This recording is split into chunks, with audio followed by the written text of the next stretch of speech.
politique. Voilà, il est presque l'heure de se rendre à l'Élysée pour la traditionnelle intervention du président de la République, Jacques Chirac, qui est interrogé aujourd'hui par Arlette Chabot de France 2 et Patrick Poivre d'Arvor de TF1. On se retrouve juste après pour un journal complet.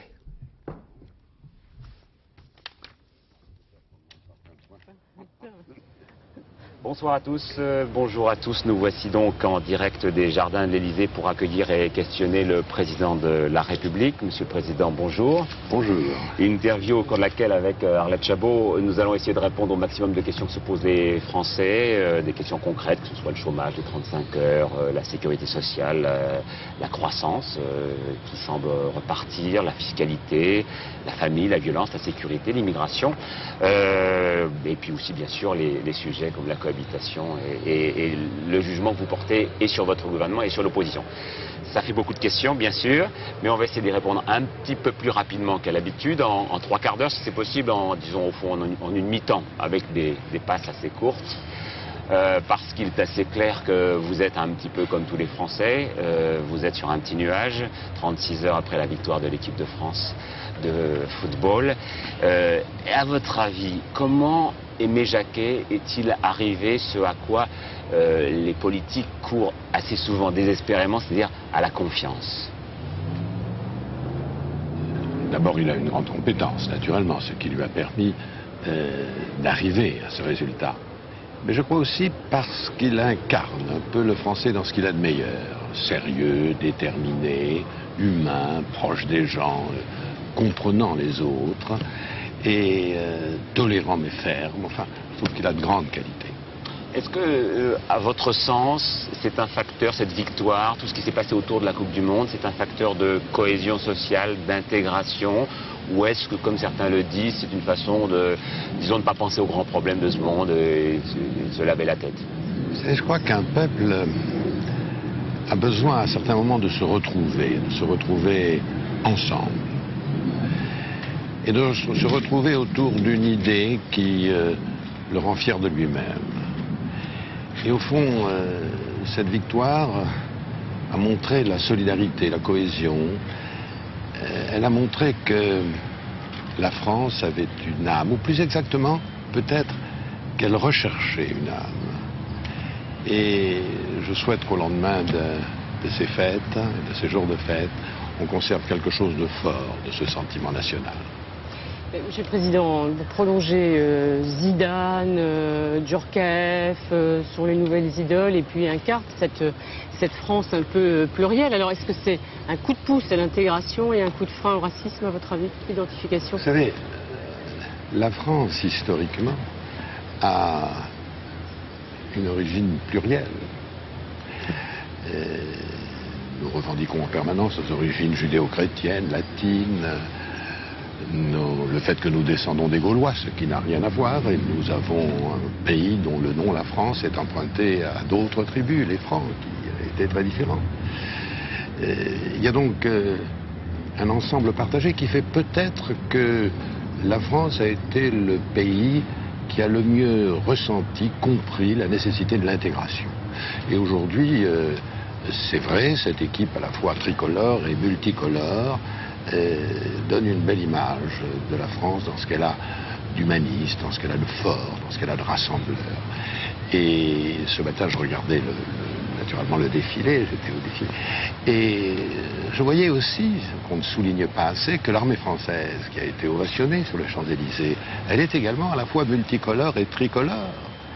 Et tout cela donne une belle image de la France. Alors, on disait justement que les Français sont heureux, on les a vus prendre le drapeau, s'embrasser, on dit même que c'est assez semblable à la Libération, c'est donc un moment fort. Est-ce qu'à votre avis, donc, c'est l'effet Coupe du Monde, ou bien est-ce que les Français, franchement, sont plus déprimés du tout? D'abord, nous avons donné l'image d'une France qui gagne, et d'une France qui gagne ensemble. Et ça, c'est extraordinairement porteur. Une France qui, pour une fois, s'éloigne des mesquineries, des querelles subalternes dont nous avons un certain secret, il faut bien le dire. Et ça, c'était quelque chose qui a été certainement ressenti très fortement. Alors vous avez souvent dit que votre rêve, au fond, si vous aviez été joueur en tout cas, aurait été d'être goal, c'est-à-dire l'ultime rempart. Aujourd'hui, on a envie de vous demander à quoi sert exactement le président de la République. On le voit comme supporter numéro 1, on le voit comme VRP en chef de la Maison France. Est-ce que vous avez bien trouvé vos marques dans cette nouvelle cohabitation? Vous savez, il faut d'abord se référer à nos institutions, à notre culture, à notre tradition démocratique et républicaine. Le rôle du président de la République, c'est d'abord d'incarner les institutions et de les garantir, de garantir le bon fonctionnement, parce que ça, c'est la base même de la démocratie et de la cohésion sociale. Donc ça, c'est l'ultime rempart. Oui. C'est aussi, le rôle du président est aussi de défendre les intérêts de la France. Ses intérêts à moyen et long terme, lorsqu'il s'agit de son évolution, de son adaptation intérieure aux problèmes de demain, et puis aussi ses intérêts à l'extérieur, sa défense bien entendu, mais ses intérêts commerciaux, ses intérêts politiques ou culturels, sa langue en particulier. Et de ce point de vue, mon rôle est à la fois de prendre des initiatives pour encourager, voire décider les réformes importantes. Nous parlions du 14 juillet, je l'ai fait pour les armées, la grande réforme des armées, ou la justice. C'est aussi de donner l'impulsion en ce qui concerne la place de la France dans le monde, en Europe. Et il m'appartient avec le gouvernement, bien entendu. Il n'y a pas de coupure entre le gouvernement et le président de la République dans ces domaines. Et aussi la place de la France alors dans le monde. Un monde qui devient de plus en plus multipolaire et où la France doit avoir un rôle important. Vous disiez il y a un an, je souhaite que la cohabitation qui démarrait soit constructive. Alors, Monsieur le Président, est-elle constructive et comment? C'est ainsi que je la veux et c'est ainsi que je la vis. Et il ne peut pas y avoir, à mon avis, sauf crise politique majeure, dû à des événements imprévisibles ou exceptionnels, il ne peut pas, il ne doit pas y avoir de tiraillement. La France doit parler d'une même voix à l'extérieur, c'est ce qu'elle fait. Et la France, dans un dialogue démocratique, doit trouver les bonnes voies d'évolution à l'intérieur. Et vous ne marchez jamais sur les pieds, il n'y a pas de tacle?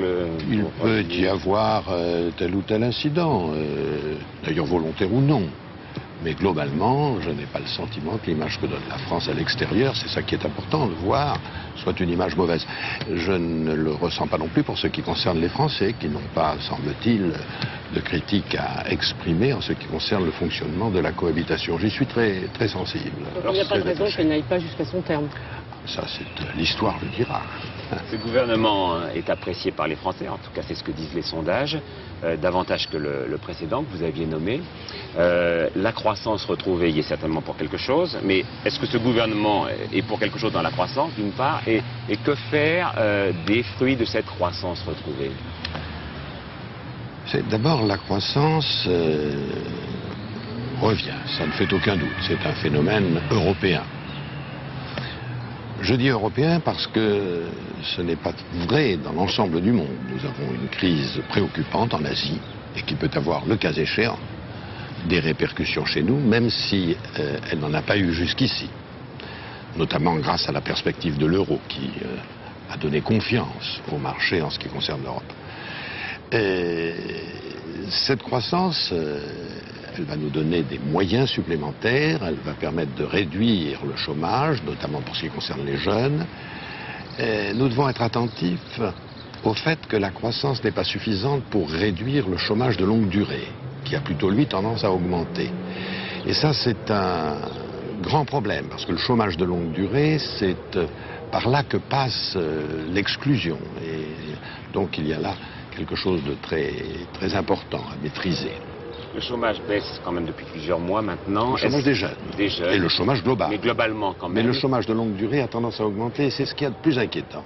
Et donc je pense que nous devrions faire un effort particulier pour réduire le chômage de longue durée. Car je le répète, au-delà de ce chômage, c'est l'exclusion. Mais vous pensez que c'est ce gouvernement qui a trouvé enfin la bonne clé pour faire baisser le chômage? le gouvernement a sa responsabilité, mais il faut savoir que dans le domaine économique, et notamment international, c'est comme un grand paquebot, ça ne vire pas comme une barque.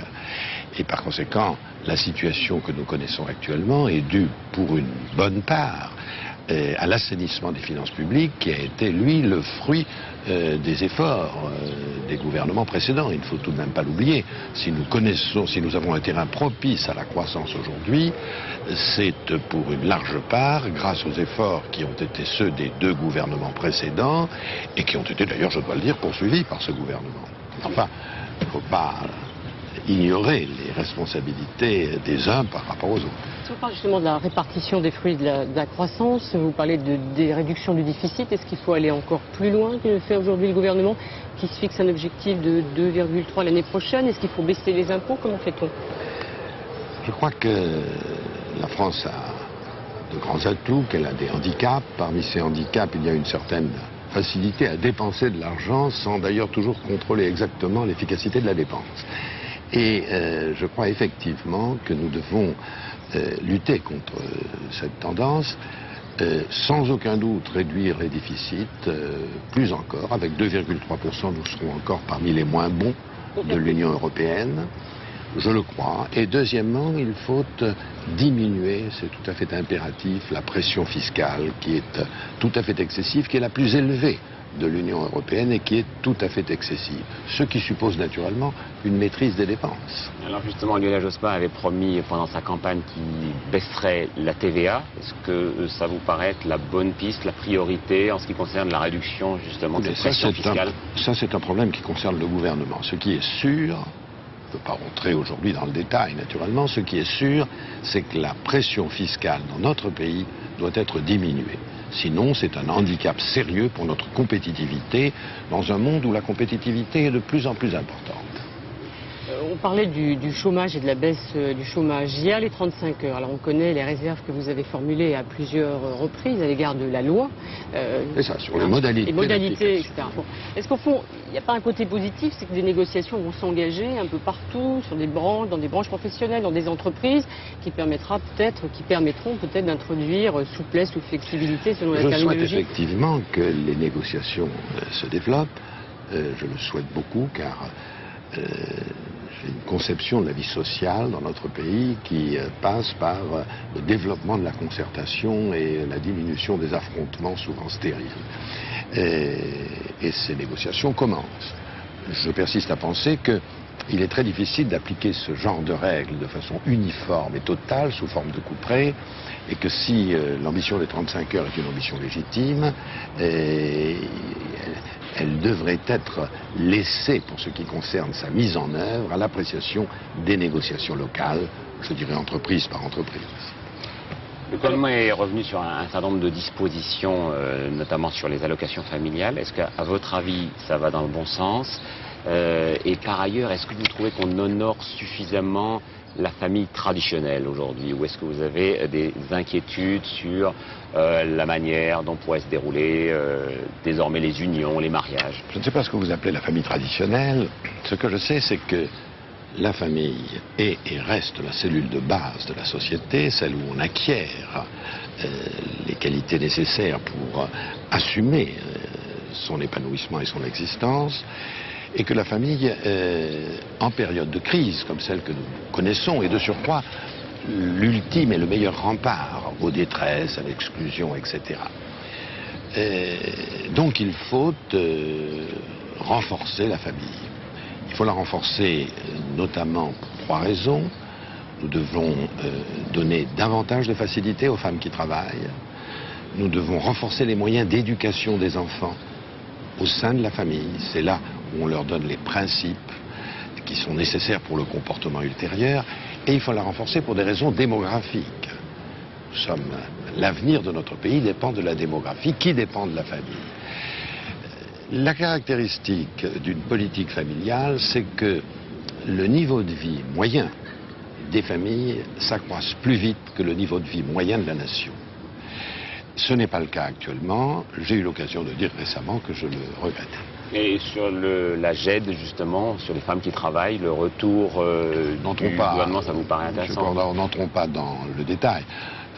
Il faut aller plus fort, plus loin, plus vite dans le renforcement des moyens permettant à la famille de se développer et de jouer tout son rôle dans la société qui est essentiel.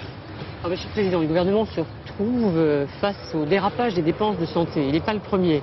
Alors aujourd'hui, vous dites le plan Juppé était insuffisant et il fallait aller plus loin si c'était possible, ou bien vous dites le gouvernement ne s'est pas saisi assez tôt du problème. Vous savez, la sécurité sociale, c'est le bien de tous. Et tous les Français y sont attachés, naturellement. Et j'ai toujours dit, dès mon élection, que j'étais le garant de la sécurité sociale. Elle était en mauvais état, il y a quelques années. Et elle accumulait des déficits qui mettaient en cause son existence ou son avenir. Il fallait donc réformer. Le gouvernement de M. Juppé a fait effectivement une réforme importante, très importante. Une réforme que j'ai approuvée sans réserve. Cette réforme était importante parce qu'elle faisait entrer le principe de responsabilité dans la gestion de nos affaires sociales. Le Parlement, pour la première fois, votait les objectifs de dépenses, les caisses s'engageaient, la profession médicale et les hôpitaux s'engageaient. Responsabilité. Les 2 premières années, 96 et 97, ont vu les dépenses de santé maîtrisées. Leur rythme s'est cassé, elles ont diminué, sans pour autant que ni les professionnels, ni naturellement les patients n'en souffrent le moins du monde. C'est le système qui s'est amélioré. Alors, les dérapages ont repris en 98. J'ai eu l'occasion de dire au Premier ministre que je trouvais que son jugement était injustement sévère à l'égard du plan Juppé. Et qu'en réalité, c'est parce que depuis 1 an, on n'a pas fait en sorte que ce qu'il prévoyait soit mis en œuvre sérieusement, que nous nous trouvons, après cette immobilité en quelque sorte, ou en partie, nous nous trouvons dans une situation de dérapage à nouveau des dépenses qui vont exiger de nouvelles mesures. Mais je pense que l'application stricte du plan Juppé aurait permis de régler une part importante du problème de notre assurance maladie. À condition peut-être d'y mettre des formes? Oui, probablement. Alors, on parlait du changement, de l'évolution du gouvernement à propos de la famille, notamment sur l'affaire des allocations familiales. Alors, il y a un autre domaine, on a l'impression que le gouvernement change un peu, c'est dans le domaine de la sécurité, et notamment par la voix de Jean-Pierre Chevènement, le ministre de l'Intérieur, qui dit la sécurité c'est une priorité et un droit essentiel des Français. Est-ce que vous constatez vraiment cette évolution? Est-ce que vous la reconnaissez? Ah oui, je suis tout à fait sensible à ce qui est fait dans le domaine de la sécurité. Je ne parle pas de la Corse, où j'approuve complètement la politique qui est suivie. Il faut aller jusqu'au bout. Il n'est pas tolérable qu'il y ait en France des zones de non-droit. La Corse était la plus spectaculaire, mais il y en a d'autres, naturellement, et c'est un effort qui doit être permanent. Vous savez, il y a à la fois l'insécurité, qui est probablement, avec le chômage, la principale préoccupation de nos compatriotes. Il y a le sentiment d'insécurité, qui est également psychologiquement grave. Et puis il y a l'incivilité qui se développe terriblement. Toutes les femmes injuriées ou agressées dans le métro, bref, toutes les incivilités, ce qu'on appelle maintenant les incivilités, c'est-à-dire les petites agressions qui rendent la vie impossible. Alors, il faut lutter avec beaucoup de fermeté. Ça ne se fera pas du jour au lendemain contre cette dérive. Il faut d'abord punir. Moi, j'ai réuni pour de longs entretiens, d'une part, des maires de villes difficiles et de toutes origines politiques. De même, j'ai réuni des chefs d'établissements difficiles. Ils sont unanimes, quelle que soit leur appartenance politique ou syndicale. Ils disent qu'il faut punir, notamment les jeunes, car l'insécurité venant des jeunes, et de plus en plus jeunes, est un problème majeur. Il faut punir et punir vite. Il faut naturellement avoir raison garder, mais il faut punir et punir immédiatement, sans délai. Deuxièmement, il faut renforcer, là encore, le rôle de la famille. C'est dans la famille que l'on peut acquérir les principes qui permettent d'avoir un comportement responsable. Et globalement, une meilleure éducation civique dans la famille comme à l'école. Naturellement, une éducation civique à l'école, nous en reparlerons peut-être. Et enfin, il faut avoir une coordination qui s'est beaucoup améliorée, mais qui doit être encore renforcée. Une coopération entre les différents responsables, qu'il s'agisse de la police, de la justice, de l'éducation nationale, des services sociaux, des éducateurs, etc. Il faut de bien meilleure coordination. Donc le gouvernement est sur le bon chemin.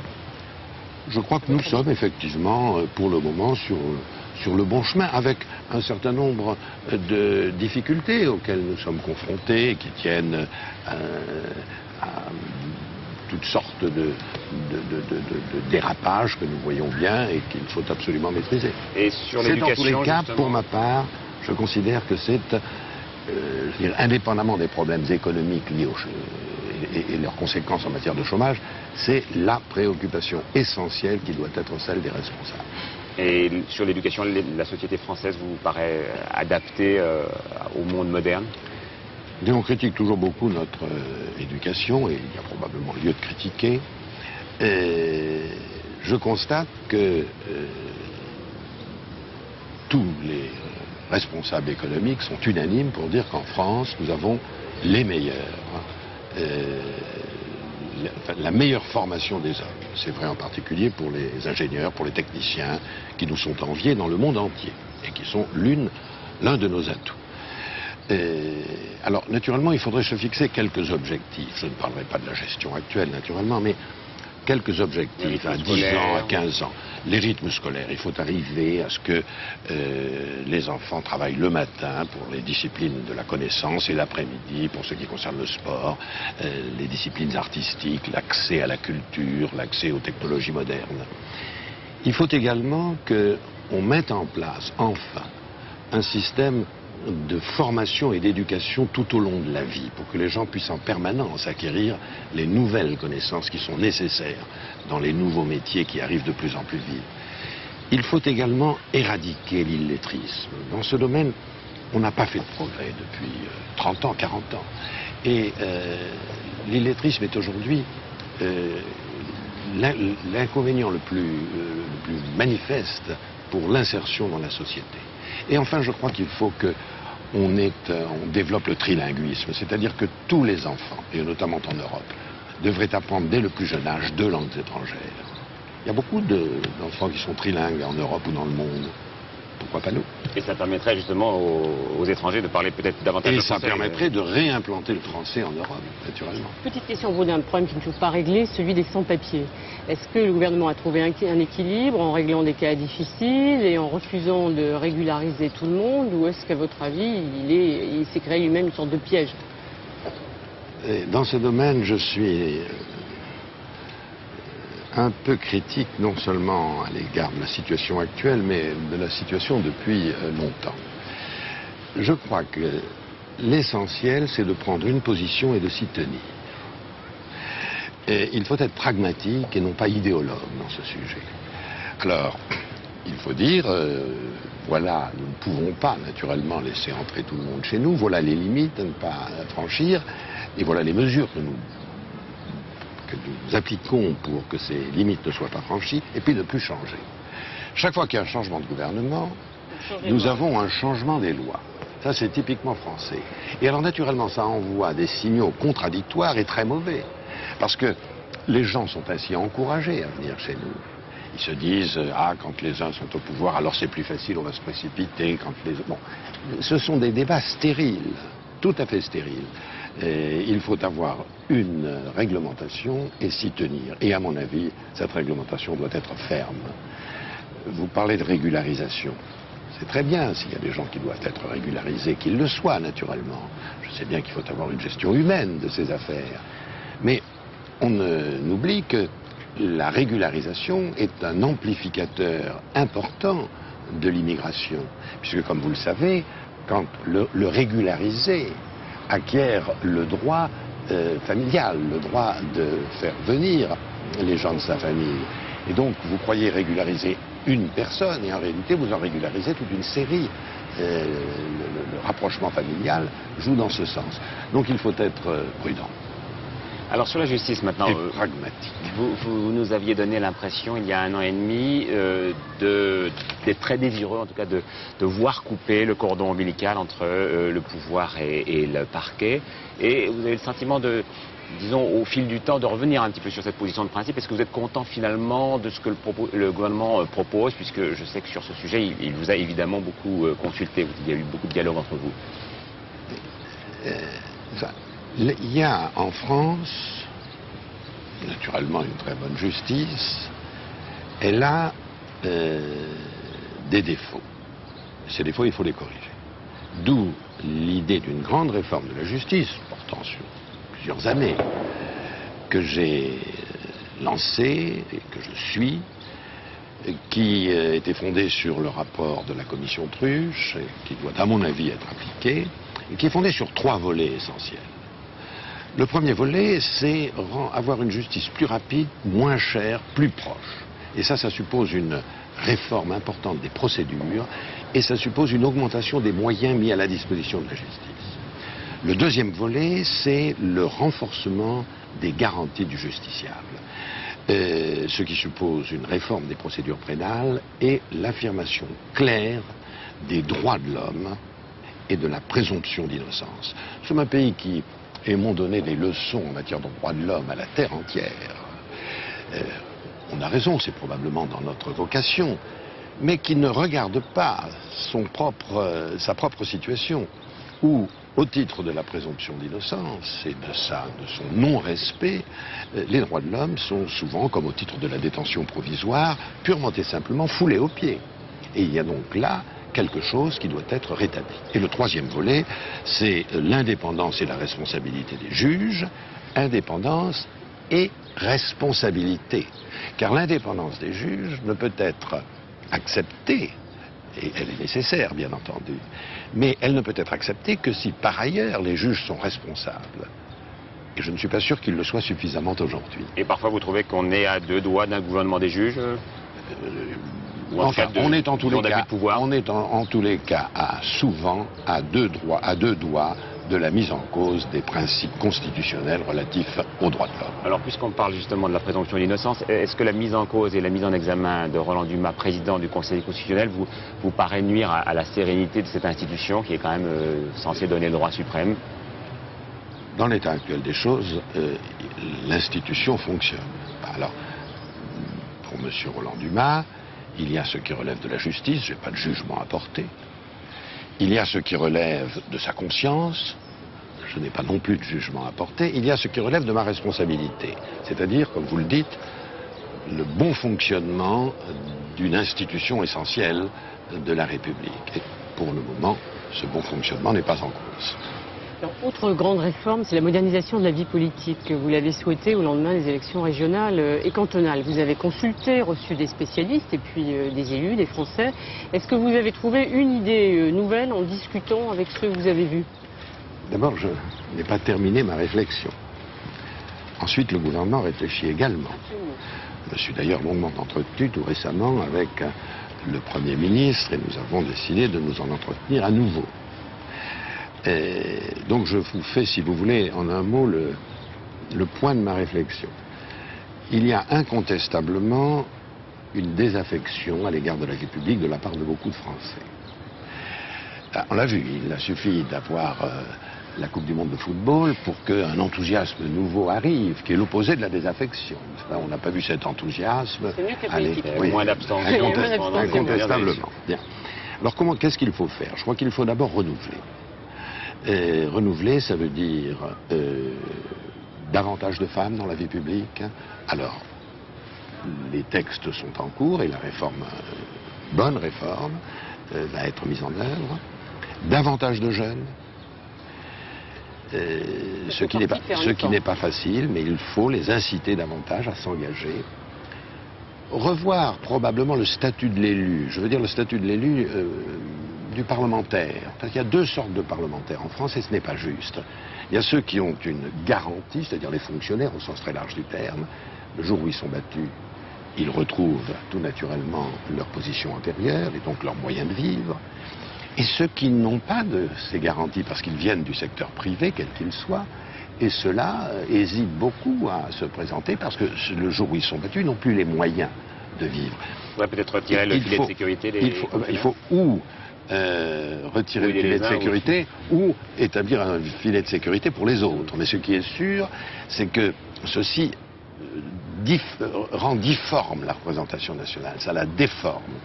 Le manque de femmes et le manque de gens venant de la société civile au sens le plus large du terme déforme la représentation nationale au profit d'une catégorie qui sont essentiellement les hommes fonctionnaires, au sens très large du terme. Je caricature, vous le comprenez bien, mais c'est un problème. Donc renouvellement.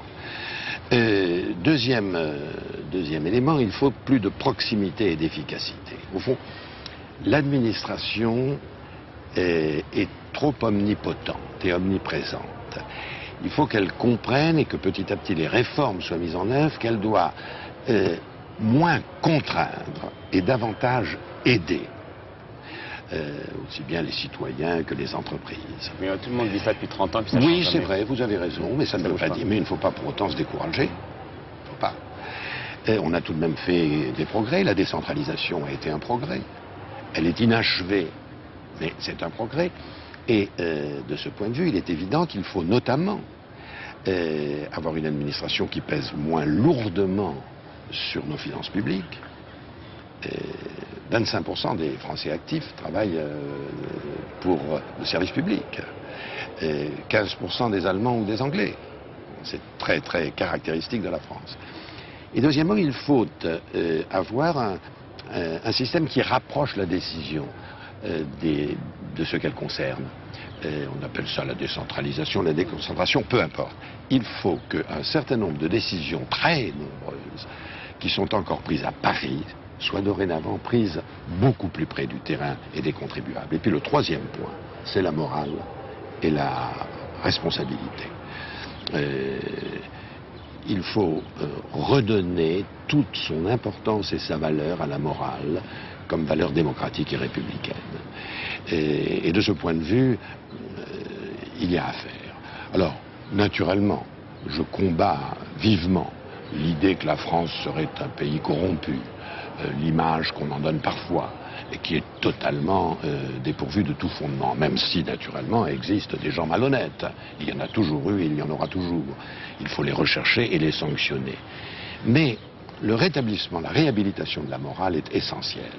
Elle suppose, vous en parliez tout à l'heure, dès le plus jeune âge, l'instruction civique, la réhabilitation des principes. Elle suppose aussi un contrôle peut-être plus strict du domaine politico-administratif. On a déjà fait des progrès avec les réformes pour le financement des partis politiques, mais le contrôle, notamment des marchés publics, doit être beaucoup plus important pour que la situation soit plus transparente. Et enfin, et ça je me suis beaucoup investi dans ce domaine, la grande corruption tenant aux grands marchés internationaux et les grands contrats internationaux.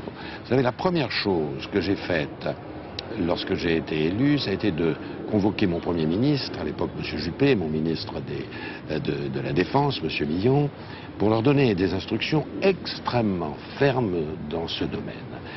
Et la première chose que j'ai fait lorsque M. Jospin a été nommé, ainsi que M. Richard, à la Défense, a été la même chose.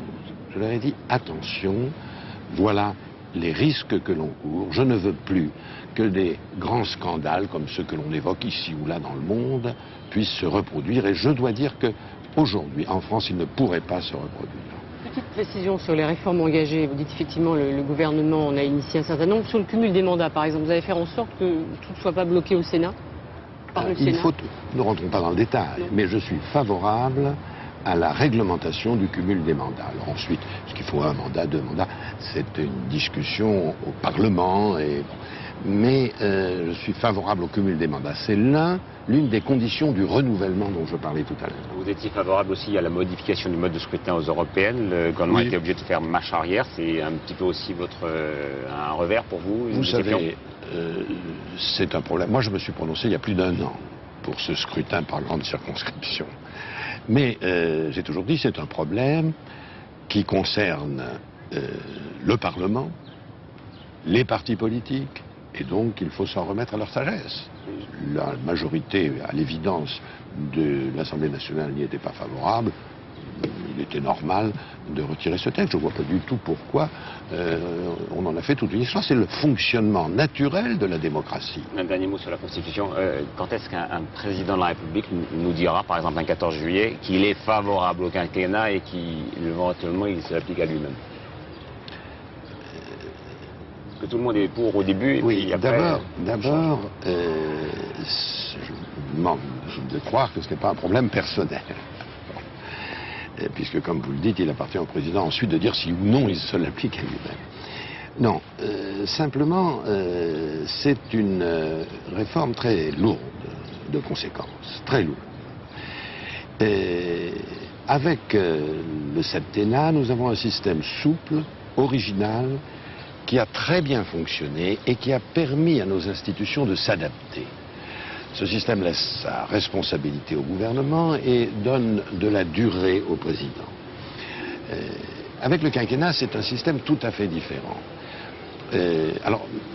Qui normalement débouche sur un régime présidentiel. Alors le régime présidentiel, ça marche aux États-Unis, enfin, plus ou moins bien, car on voit aujourd'hui qu'avec un congrès hostile au président, il est très difficile, au président de prendre des décisions. Bon. Mais enfin, ça marche. Mais ça marche parce qu'il y a une culture américaine qui n'est pas du tout une culture idéologique, c'est une culture pragmatique.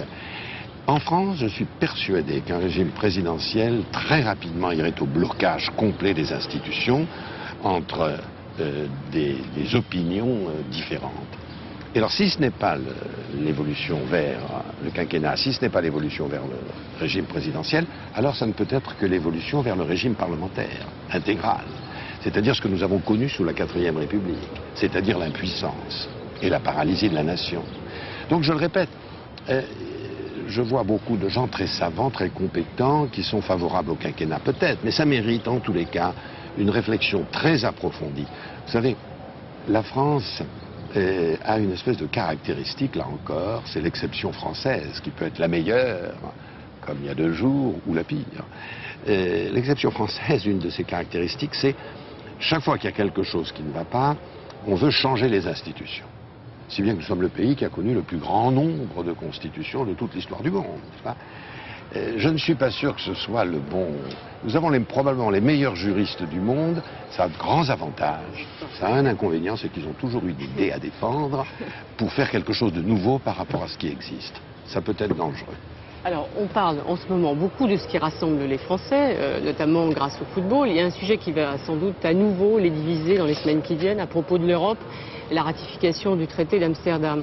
Alors l'euro est lancé, mais il y a ce problème devant nous. Est-ce que vous continuez à dire, au fond, à droite comme à gauche, c'est l'opposition entre les anciens et les modernes?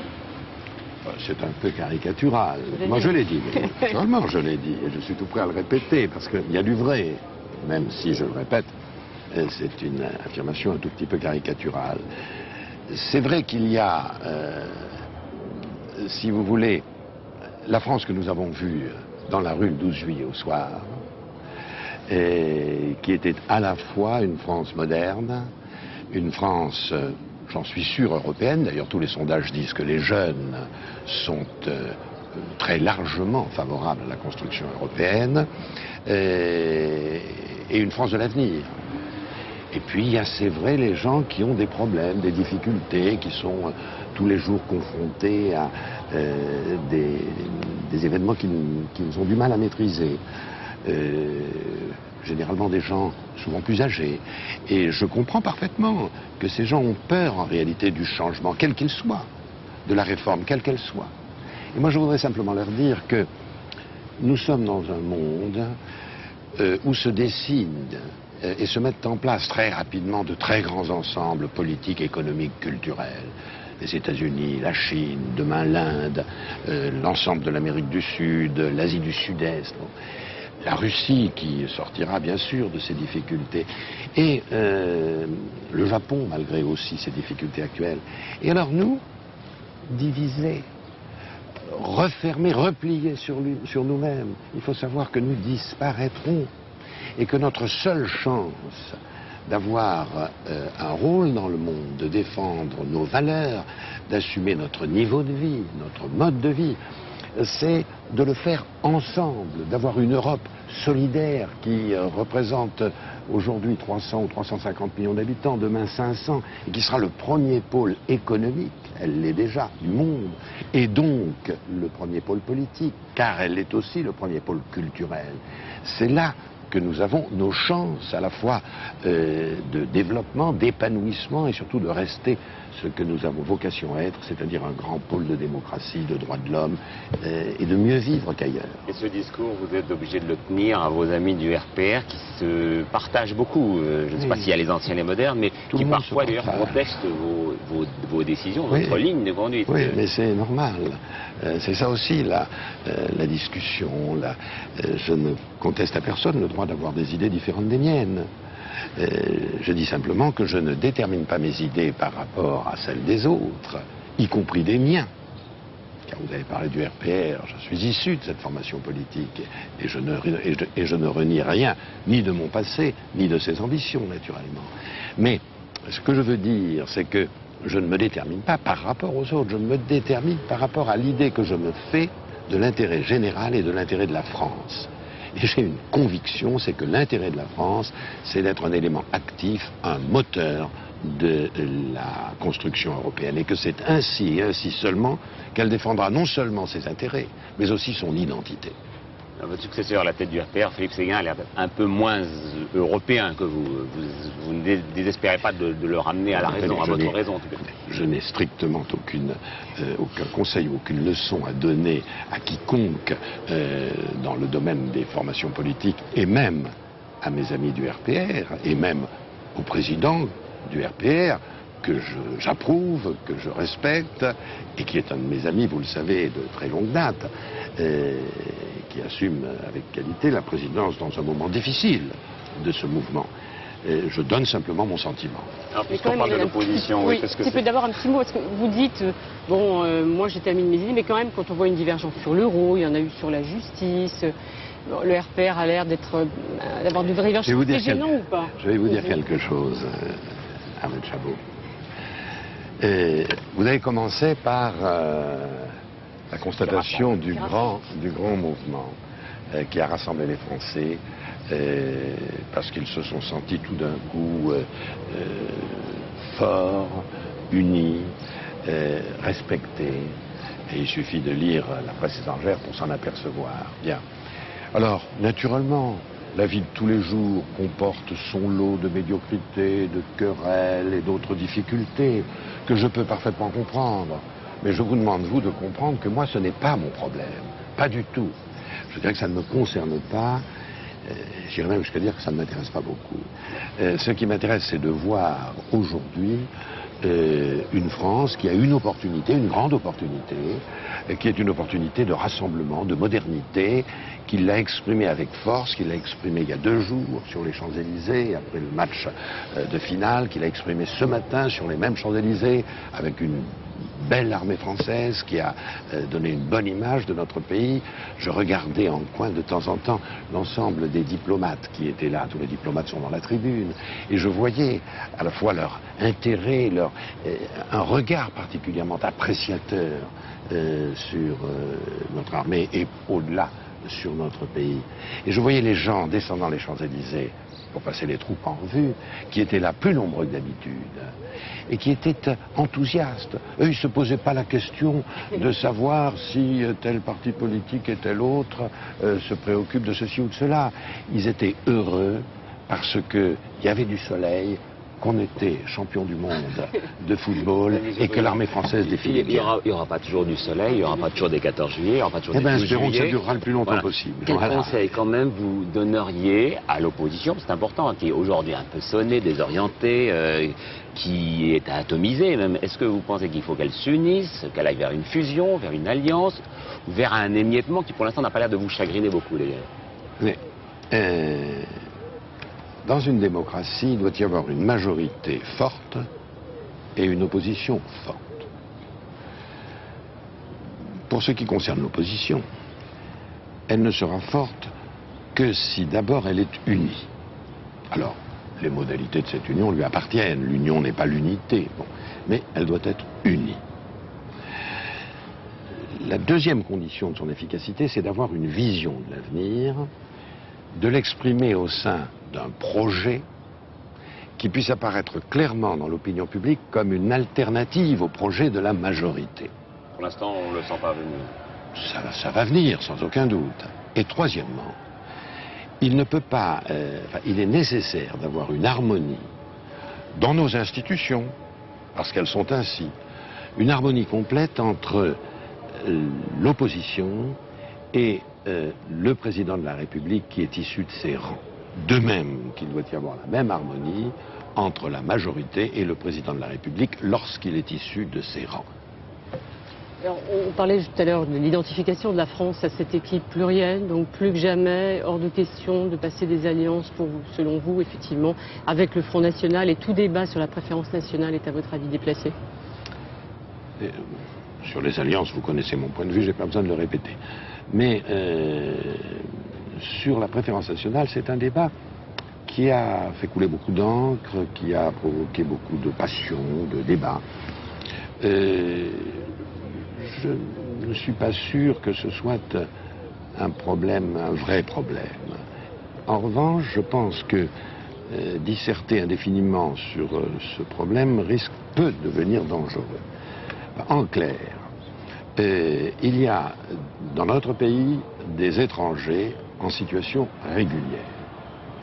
Et je ne vois pas le motif ou les raisons compatibles avec nos principes humanistes, démocratiques et républicains qui permettraient de ne pas donner à ces étrangers en situation régulière les mêmes droits qu'aux Français.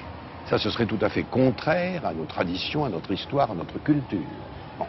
Bon, en tous les cas, je ne pourrais pas l'accepter. Et puis, deuxièmement, il y a des étrangers qui sont en situation irrégulière. Et ceux-là, il faut les expulser. Alors, j'entends bien que c'est plus vite dit que fait. Mais nous devons non seulement avoir un système qui nous permette de sanctionner et d'expulser avec humanité, bien entendu, les étrangers en situation irrégulière, les empêcher également d'entrer, ça c'est tout à fait capital. Et c'est dans ce système que je ne vois pas très bien comment se situe le débat sur la préférence nationale. Madame le Président, à l'instant, on vient d'entendre quelques frémissements du côté de l'arrivée de l'équipe de France. Vous avez vous-même votre petit footix en or. J'en suis très fier. C'est Michel Platini qui me l'a donné. Très bien. Ah. Alors justement, dernière question, parce qu'il est tout juste... Vous savez, on a beaucoup parlé de ce mondial. Il ne faut pas oublier qu'il n'est pas sorti du chapeau par un coup de baguette magique. C'est-à-dire que vous y étiez pour quelque chose. C'est surtout le comité d'organisation. Michel Platini, le regretté Fernand Sastre, qui pendant 6 ans ont travaillé et qui ont remarquablement organisé les choses. C'est également tous les bénévoles, des dizaines de milliers de bénévoles qui ont permis à tout de se passer parfaitement. Ce sont nos forces de l'ordre qui ont été exemplaires, et je dois le dire dans des conditions particulièrement difficiles. C'est tout cela aussi qui a... c'est notre magnifique stade de Saint-Denis. Enfin, tout ça ensemble a fait que nous pouvons maintenant accueillir l'équipe de France qui est en train d'arriver à l'Élysée, vous l'entendez, avec reconnaissance, estime et amitié. Alors comme on a bien respecté les contrats, alors, le 3/4 d'heure, juste une mi-temps, le 4e arbitre nous donne quand même les 2 minutes de prolongation nécessaires pour vous demander à vous, qui est au fond l'entraîneur de l'équipe de France, de la France en tout cas, comment vous la sentez? Quelles sont ses forces et faiblesses? La France a des forces. Elle a de l'intelligence, une culture, un humanisme, qui font d'elle un pays respecté dans le monde. Elle a une position géographique, elle a une formation professionnelle, je l'ai dit tout à l'heure, exceptionnelle. Elle a les meilleurs ingénieurs et techniciens du monde, les travailleurs aussi. Et elle a des infrastructures qui sont indiscutablement les meilleures du monde. Une recherche très forte. Ça, ce sont les atouts. Elle a des insuffisances, elle a des handicaps. Elle est imprévisible, et on nous le reproche beaucoup. sur le plan social, pour un oui, pour un non. Il y a des mouvements qui prennent tout le monde en otage. Tout d'un coup, on prend une mesure législative qui n'était pas prévue et qui désarçonne les investisseurs étrangers ou les investisseurs tout court. La loi sur les 35 heures a été de ce domaine. Elle prend parfois des mesures fiscales rétrospectives. C'est incompréhensible pour l'étranger. Elle a également une pression fiscale beaucoup trop importante. Elle a un travail peu qualifié, trop cher, et elle a des tracasseries administratives tout à fait excessives. Donc ce qu'il faut aujourd'hui, c'est valoriser nos atouts, et c'est diminuer nos handicaps. Et c'est ça qui devrait être l'ambition à la fois de l'action du gouvernement ou du programme de l'opposition. Et puis vous savez, je voudrais terminer juste dire une chose. Vous l'avez vu, il s'est passé quelque chose depuis quelques jours. C'est-à-dire que la France a retrouvé ce qu'elle a de meilleur dans ses racines. Vous avez ici 3500 ou 4000 jeunes, puisque je n'invite... Un début de Marseillaise, même d'ailleurs. Vous entendez, bon. Tout ça parce que Didier Deschamps et toute l'équipe est en train d'arriver. Bon. Il faut naturellement avoir conscience des besoins d'une société, mais il faut aussi avoir conscience, et c'est parfois ce qu'on a tendance à oublier, de ses aspirations intellectuelles, culturelles, psychologiques, de son désir d'union, de cohésion, de force, comme on l'a vu avec ce match de football. Et je crois que l'homme politique moderne aujourd'hui ne devrait pas se contenter de dire « je vais vous donner cela », comme on le fait en général. Il devrait dire aussi « je vais vous aider à devenir cela ». Et je crois que c'est une des leçons que l'on peut tirer de ces derniers jours. Bon, on va vous laisser rejoindre Aimé Jacquet, parce qu'on a entendu beaucoup de cris « Jacquet président ». Alors, il faut quand même que vous alliez vous inquiéter de la situation. Je vais voir ça. Et je vous remercie beaucoup au nom d'Arlette Chabot, de France 2 et TF1 de nous avoir accueillis pendant ces 3 quarts d'heure. Merci beaucoup. Voilà, et merci à vous d'être restés avec nous.